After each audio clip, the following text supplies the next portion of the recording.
And welcome to Long Live the Queen, where we talk about the women who made history. And by we, I mean the royal we, because it's just me. Today we're going to talk about Mary, Queen of Scots. One day we will be remembered. Hi guys, because this is the last episode of season 2, I'm going to go a little crazy this week. And I'm going to say this at the beginning instead of at the end. If you want bonus episodes, there's a lot over on Patreon.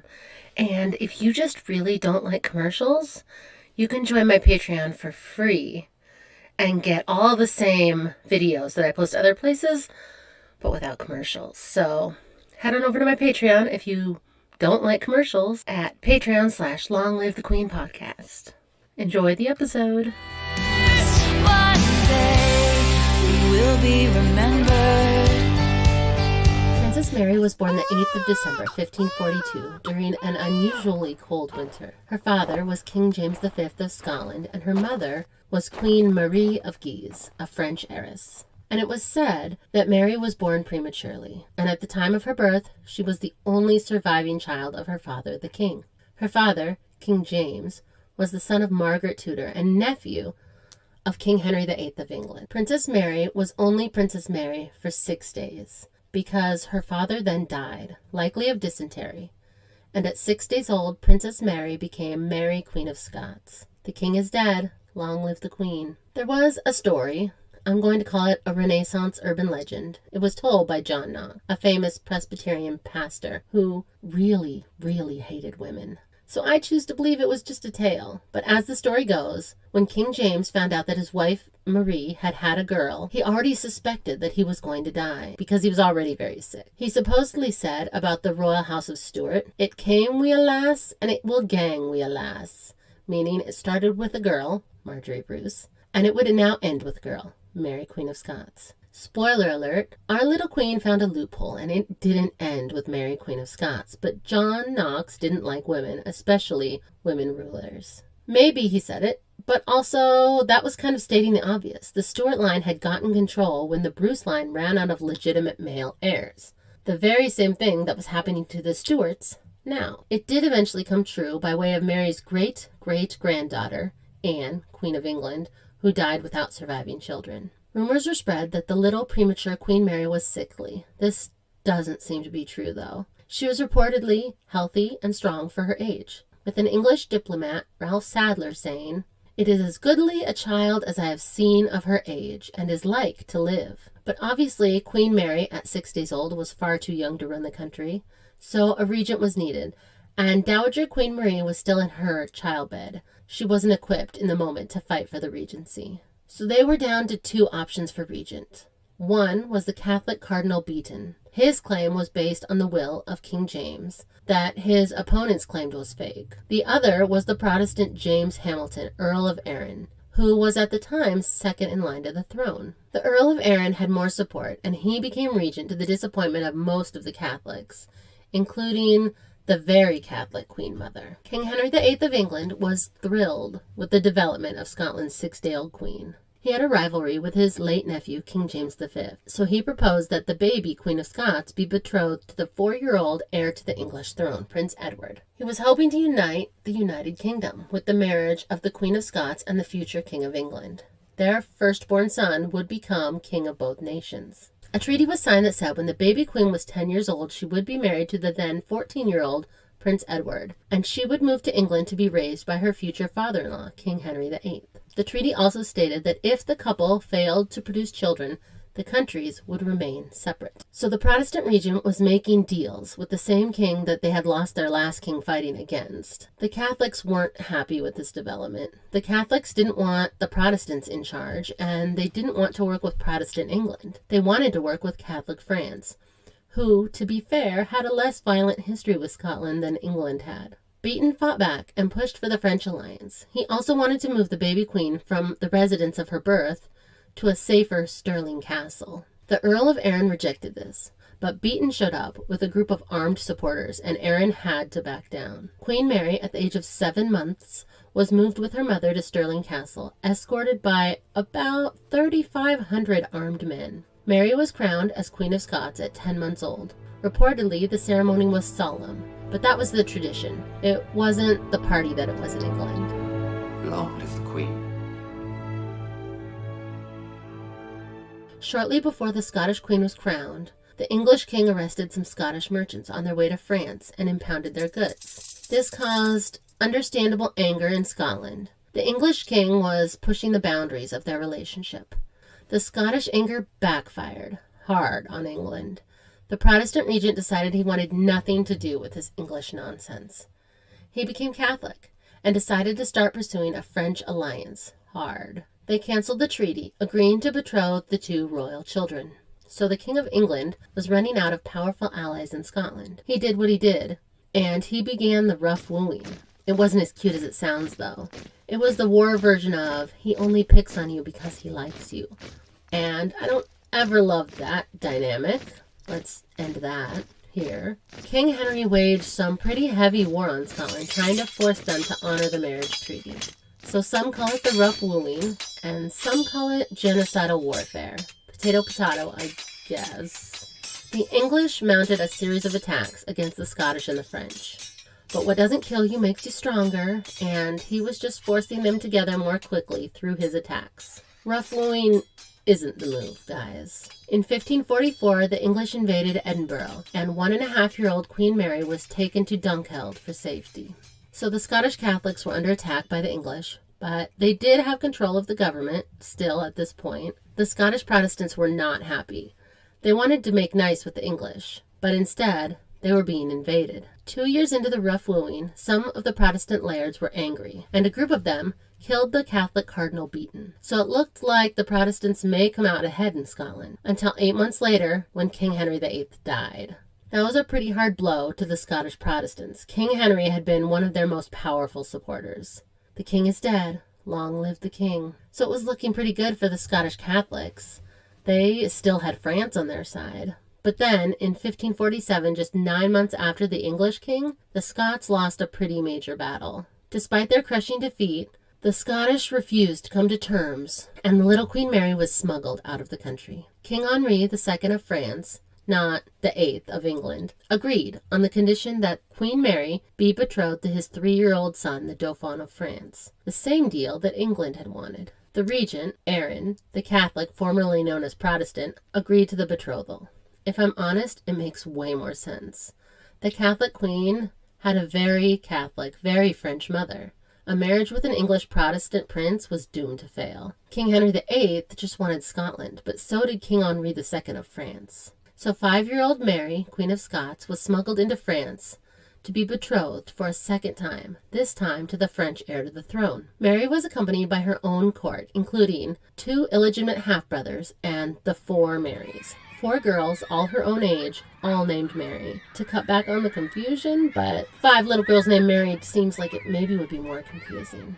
These 4 Marys were the daughters of some of the noblest families in Scotland: Beaton, Seton, Fleming, and Livingstone. The 4 girls were cared for by Mary Fleming's mother, Janet Fleming, who was also the half-sister of Queen Mary's late father. She was appointed governess to all 5 Marys.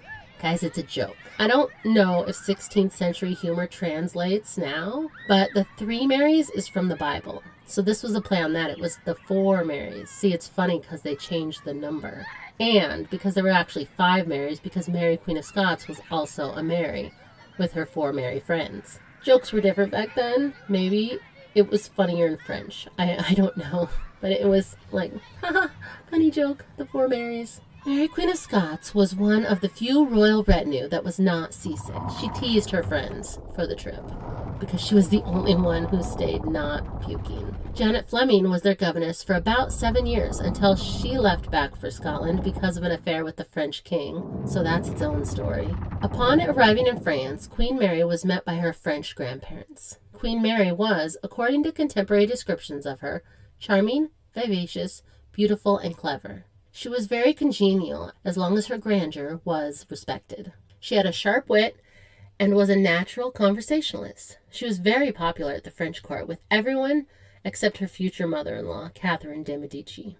Henri II had decided, along with his mistress, the order of the royal children and who would outrank who. It was decided that Mary would outrank all of the French royal children because she was, after all, a reigning queen. She walked ahead of Catherine's children in any formal proceedings. Mary learned to play the lute and the virginals, was competent in prose, poetry, horsemanship, falconry, and needlework, and was taught French, Italian, Latin, Spanish, and Greek, in addition to her native language of Scots, and she was taught to dance. She shared a room with her eldest sister-in-law, and all of the royal children were schooled together. Her future sister-in-law, Catherine, became very fond of Queen Mary and retained nostalgic memories in later life. Queen Mary's own mother believed that if she did not stay in Scotland, she would risk her daughter's crown. Unfortunately, this meant living in a separate country from her daughter. It probably helped that the Dowager Queen's mother was still back in France.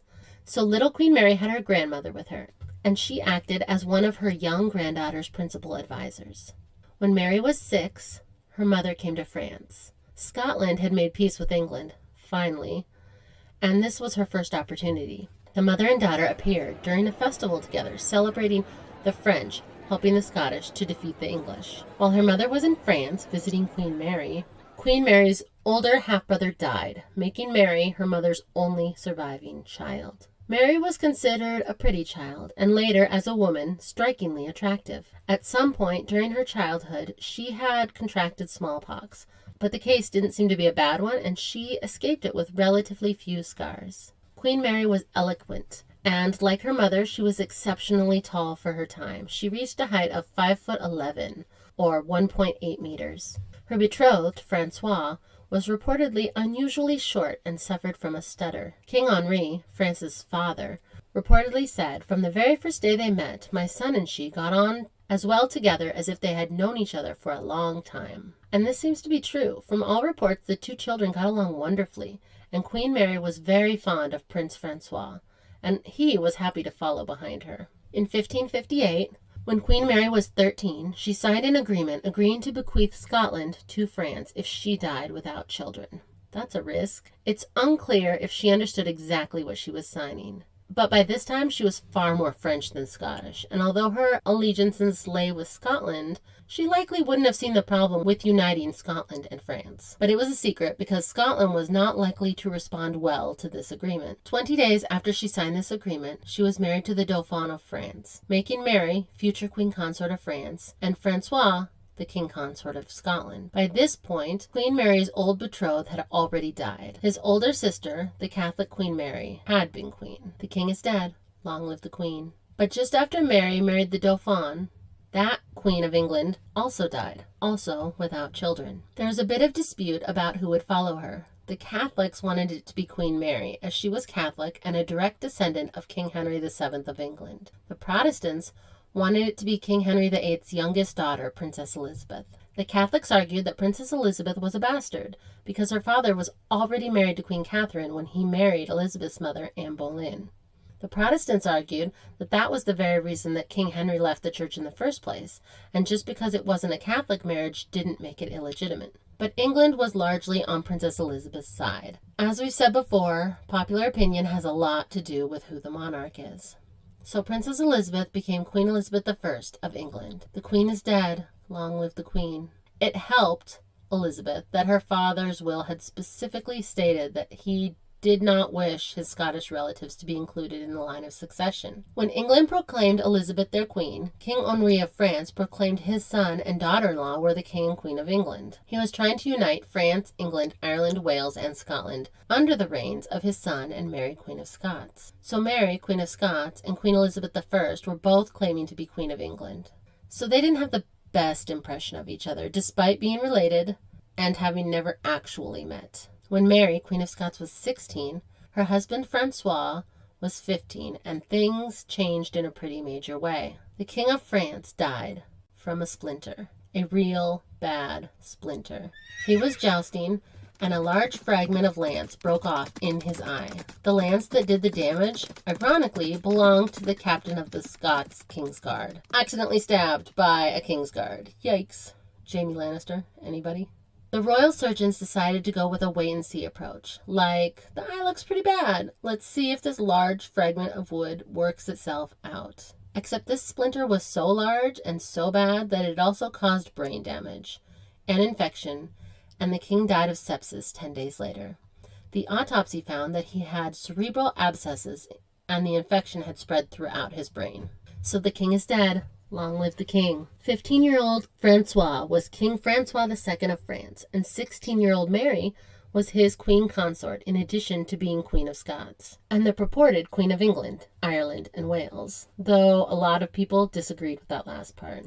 By this point, Mary, Queen of Scots' maternal family, the Guise family, was pretty powerful in French court. Meanwhile, back in Scotland, Mary's mother was struggling to hold on to her daughter's throne. The Protestant lords had allied together and were calling themselves the Lords of the Congregation, because as we learned from the Lord's Appellant, a snappy nickname always helps. But they were opposing Queen Mary's mother because by congregation they meant Protestant congregation. And she was only holding on to power through the use of French troops. By 1560, the Protestant lords of the congregation were fed up with the French troops, and they invited the English troops back to Scotland to back them up. The Dowager Queen asked her daughter for more French troops, but France was having Protestant uprisings of their own. The French Huguenots were French Protestants, Calvinists, and Mary needed the French troops to suppress them. Too many Protestants, not enough troops to suppress them. So Mary sent her mother's brother to Scotland to negotiate a peace. Maybe they would listen to a man. While they were negotiating in Scotland, their sister, Mary's mother, died. This made the situation more complicated for obvious reasons, and they needed to get it all sorted out. A treaty was signed by Mary's representatives that France and England would both withdraw their troops from Scotland and let Scotland figure out Scotland. France also recognized Elizabeth as the rightful Queen of England, which they hadn't done before. But Mary, still in France and mourning her mother, refused to ratify the treaty. And then things got worse for the young Queen of Scots. Her husband, Francois, got an ear infection. If this doesn't sound bad to you, that's because you live in a world with antibiotics. They didn't. Francois's middle ear infection got worse, and there was a lot of pus. The royal doctors decided to puncture the abscess and allow it to drain, and a lot of pus came out, way more than you would expect from even a bad ear infection. The infection spread to his brain, just like his father's eye infection had spread to his. King Francois II died at the age of 16 from an ear infection. Mary was grief-stricken. Just 6 months after the death of her mother, she was also a widow. The king is dead. Long live the king. The new king was Francois's 10-year-old brother, Prince Charles. The new King Charles IX, and Mary's mother-in-law, Catherine de' Medici, was the new regent for her son. Mary had never been liked by her mother-in-law, and now that she wasn't the Queen of France, there was no reason for her to stay in France. So she was headed back to Scotland, where she was still technically queen. But Mary hadn't lived in Scotland since she was 5 years old. She had never, in practice, been the Queen of Scots. When she arrived in Scotland in August 1561, she was seen as a heavy threat to the Scottish Protestants. As a French Catholic, well, half French, half Scottish, and Mary, who was a Scottish queen raised in France, didn't fully comprehend the complicated politics in Scotland, and she hadn't exactly endeared herself to the people or the Queen of England. Scotland was divided by a feud between the Protestants and the Catholics, and Queen Mary's half-brother, the Earl of Moray, illegitimate son of her father, was on the side of the Protestants. The Protestants also had John Knox, a powerful Presbyterian preacher who firmly believed that women ruling in any way was unnatural and against the teachings of the Bible. He wanted no queen of any kind, and he was pretty sure God agreed with him. He preached against Mary, the fact that she still attended Mass, she danced, and she dressed elaborately. For shame. Shame! Shame! Queen Mary summoned John Knox to her presence so she could protest his preaching against her. She was like, dude, that's not nice. Stop being so mean. But it was unsuccessful. Later, she charged him with treason, but he was acquitted and released. John Knox seemed to have public support.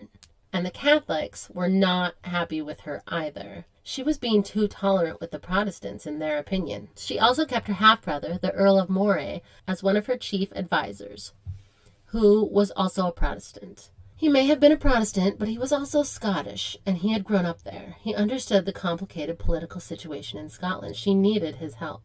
Mary's council was made up of 16 men, and only 4 of them were Catholic. The other 12 were Protestant.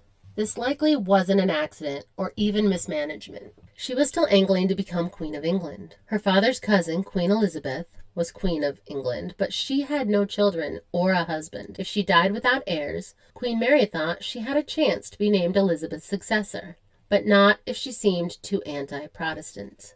Queen Mary sent an ambassador to England to plead her case. But Queen Elizabeth was worried that if she named a successor, specifically a Catholic successor, there would be plots to kill her and replace her with whoever she named. She likely didn't trust Mary, who had already tried to claim her country once before. Will be remembered.